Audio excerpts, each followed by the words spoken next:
আমাদেরকে উপহার দিচ্ছেন, আমরা সেগুলো দেখার সুযোগ পাচ্ছি। তো মানুষ যত পেট্রোনাইজ করবে, সিনেমা তত বাড়বে, আমরা তত বেশি গাওয়ার সুযোগ পাবো। আর একটা সময় দেখা গেছে রুনা ম্যাম, সাবিনা ম্যাম অনেক বেশি গান গেয়েছেন, তো তারা কি সিন্ডিকেট মেনটেন করেছেন? আসলে তো তারা ভালো গাইতেন। তো এইরকমই আমার মনে হয় এখন যারা গাইছেন এই সময় তারা বেস্ট গাইছেন, এই জন্য তারা এখন গান গেয়ে যাচ্ছেন। হয়তো আমাদেরও সময় আসবে তখন আমরা গাই। আর রুনা লায়লা ম্যামের সাথে আপনার বেশ ভালো সম্পর্ক, উনি যথেষ্ট আপনাকে স্নেহ করেন। আচ্ছা, উনি কখনো আপনাকে প্লেব্যাকে গান করার জন্য বা স্টেজ শো করার জন্য বা অ্যালবাম কোন বিষয়ে আপনাকে বেশি উনি আপনাকে উপদেশ দিয়ে থাকেন বা পরামর্শ দিয়ে থাকেন? ডেফিনেটলি ওনার কাছ থেকে আমি যখন উপদেশ পাই তখন রুনা ম্যামের কথা আসলে অন্য একটা জায়গায় উনি বসে আছেন, একটা আসনে বসে আছেন। ওনার কথা এইটুকু স্বল্প সময় বলে আসলে শেষ করা যাবে না। বাট আমি যখন ওনার সুর করা গান গেয়েছি তখন রেকর্ডিংয়ে অনেক কিছুই শিখেছি। সেটা স্টেজে গান গাওয়া বলেন বা রেকর্ডিংয়ে উনি প্লেব্যাকে কীভাবে গান গাইতেন, কতখানি মুখ হা করে গাইতে হবে, হেসে গাইবো নাকি মন খারাপ করে গান গাইবো, সব কিছু। বা স্টেজে গাইতে হলে মাইক্রোফোনটাকে অডিয়েন্সের দিকে দিব কি দিব না, সব কিছুই আসলে উনি আমাদেরকে একটা শর্ট টাইম লিমিটের মধ্যে সব কিছুই বলতেন। হ্যাঁ লুইপাপু, আপনি যেহেতু অ্যালবাম বের হয়েছে, আপনার ইউটিউবে অনেক গান, ইভেন আপনি স্টেজ শো প্রচুর করেন, কি মনে হয় যদি প্লেব্যাকে এরকম সুযোগ পেতেন তাহলে আপনার জনপ্রিয়তা বা দর্শক শ্রোতা আপনাকে আরও বেশি হতো? অবশ্যই অবশ্যই, সব শিল্পীরই একটা শখ থাকে যে প্লেব্যাকে গান গাইবে, একটা স্বপ্ন থাকে আসলে শিল্পীদের। তো আমার শুরু হয়েছে পরাণ সিনেমার মাধ্যমে, রায়হান রাফি পরিচালিত। গানটা হচ্ছে ধীরে ধীরে। তারপরে আমি ইমরানের সাথে একটা গান গেয়েছি, যে গানটা হচ্ছে প্রেম প্রীতির বন্ধন ছবিতে গেছে। সেই গানটাও মানুষ বেশ নিয়েছে। পাগল মন গানটারই একটা সিনেম্যাটিক ভার্সন ছিল সেটা।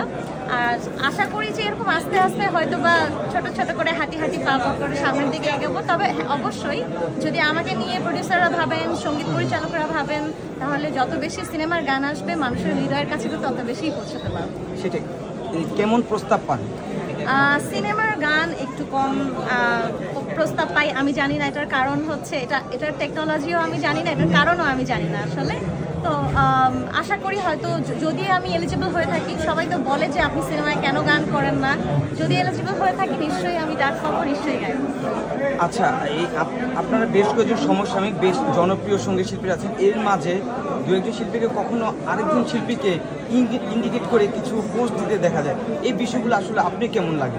আমার ভালো লাগে না, কারণ হচ্ছে আমি এই বিষয়গুলো নিয়ে কখনো কোনো কমেন্টও করি না, কখনো কোনো কিছু বলিও না। তার একটা কারণ হচ্ছে আমরা যারা শিল্পীরা আছি, আমরা হচ্ছে পাবলিক ফিগার। আমরা যা করব, আমরা কি খাবো, কোথায় ঘুরবো, কোথায় কি কথা বলবো, প্রত্যেকটা কথার একটা ইনফ্লুয়েন্স কিন্তু আমার অডিয়েন্সের উপরে পড়বে।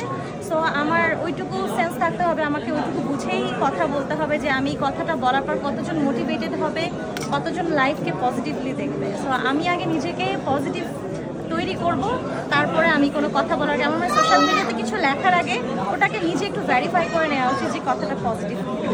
আচ্ছা আপু, এই শিল্পীরা সচরাচর তাদের কণ্ঠচর্চার জন্য বা পরিচর্যার জন্য তারা নাকি ঠান্ডা জাতীয় কিছু খেতে পারে না, আইসক্রিম। আপনাকে কখনো যদি আইসক্রিম বা কোল্ড ড্রিঙ্কস অফার করা হয় তাহলে কি রিজেক্ট করবেন নাকি খাবেন? আমি আইস ছাড়া পানি খেতে পারি না। প্রথমত আমার মনে আছে যে আমার এক জায়গায় একটা শোতে গিয়ে স্টেজে ওঠার আগে আমার খুব পানি পিপাসা লেগেছে, তা আমাকে নর্মাল পানি নিয়ে এসে দেওয়া হয়েছে, নর্মাল টেম্পারেচারের পানি নিয়ে এসে দেওয়া হয়েছে, কিন্তু আমি ওটা খেতে পারিনি। কারণ আমি অল টাইম আইস কফি খাই, আইস ওয়াটার খাই, আইসক্রিম আমার খুব পছন্দ, তো আমি এটা না করি না। ইফেক্ট পড়ে? আমি দেখেছি যে আমাদের সুবিনন্দীরা ছিলেন, দাদা সবসময় গান গাওয়ার আগে দেখতাম যে আইস চাবিয়ে খেতেন। সো এটা আসলে একটা প্র্যাকটিসের ব্যাপার, একটা অভ্যাসের ব্যাপার, যেটা প্র্যাকটিস হয়ে যায় এটা তার থেকে যায়। আপু